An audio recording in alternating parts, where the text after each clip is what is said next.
Hello everyone! So this is Edmond Mindaros Channel, isang content creator at gumagawa ng mga tutorials katulad ng laptop PC troubleshootings, mobile device troubleshootings at marami pang ibang klaseng tutorials na sinishare ko dito sa aking channel. At sa video ito ay pag-uusapan natin at i-guide ko kayo on how to transfer money to Easy Buwana account using GCash Wallet. Kung hindi mo kabisado kung paano ba top-upan ang iyong Easy Buwana account gamit lang yung ating GCash wallet balance, then ang video nito ay makakatulong sa iyo as your guide. Kaya wag na natin patagalin at start na natin. So ang next step ay kailangan mo lang i-open dito ang yung GCash app and then click mo lang. So dito lang sa ating GCash profile homepage and then kailangan mo lang i-tap dito yung transfer.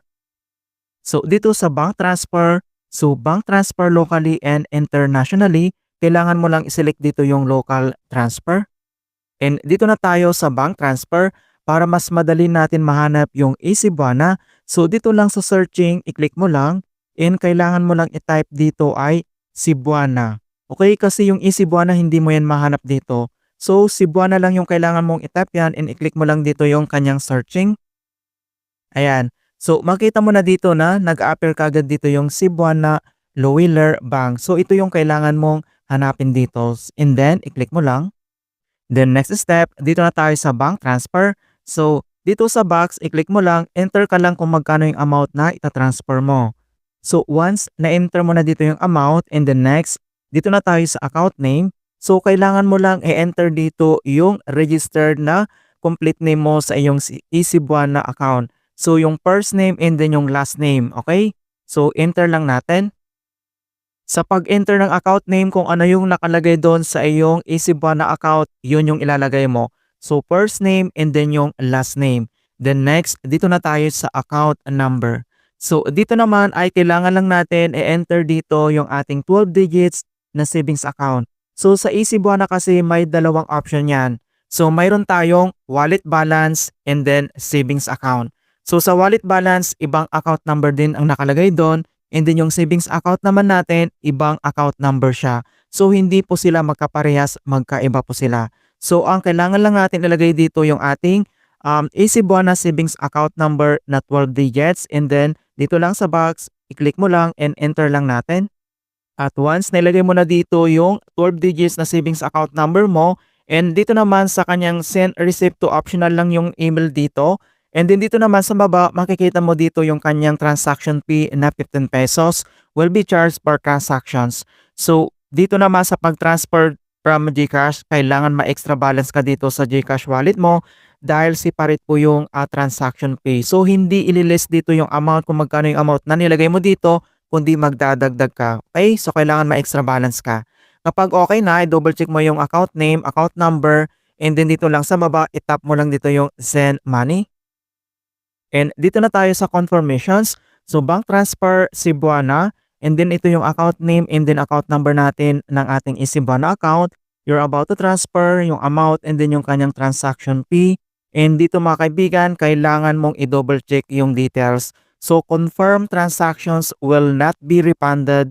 Please make sure that the account details and amount are correct.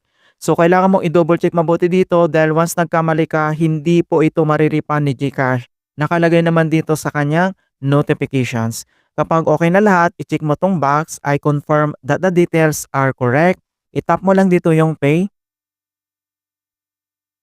And kailangan lang natin i-enter dito yung 6-digit authentication code na sinend dito lang sa ating GCash register mobile number. Kapag na-enter mo na yung 6-digit na OTP, and then i-tap mo lang dito yung submit. Ayan, so makikita mo na dito na bank transfer complete.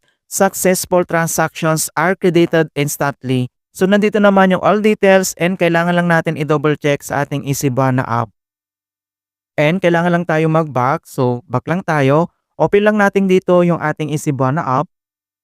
So dito sa ating Easy Buwana, kailangan lang tayo mag-login. Click mo lang dito yung login. And then enter mo lang dito yung Easy Buwana register mobile number mo. So dito sa pag-enter ng ating mobile number, kailangan double check mo kung tama lahat yung in-enter mong mobile number. Kapag okay na, tap mo lang dito yung next. Enter mo lang dito yung 6-digit PIN mo ng Easy Buwana account.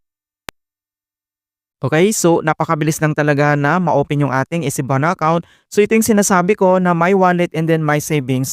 So dito sa My Wallet, magkaiba po yung account number niya. Okay, so pwede mong gamitin dito, pwede mong transferan.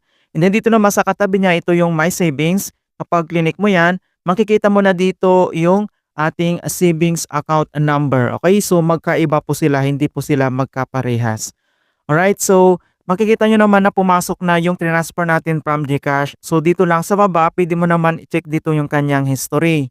Ayan, so makikita mo kaagad dito yung kanyang history na nakredited na talaga yung from GCash dito lang sa ating Easybuana account. So makita mo na dito yung amount, ganito siya. Alright, so ganun lang po kasimple mga kaibigan kung paano tap-upan ang yung Easybuana account gamit lang yung ating GCash wallet balance. In hope na nakapagbigay ako ng konting kalaman at guide tungkol sa GCash app tutorials. Thank you guys and see you in my next tutorials.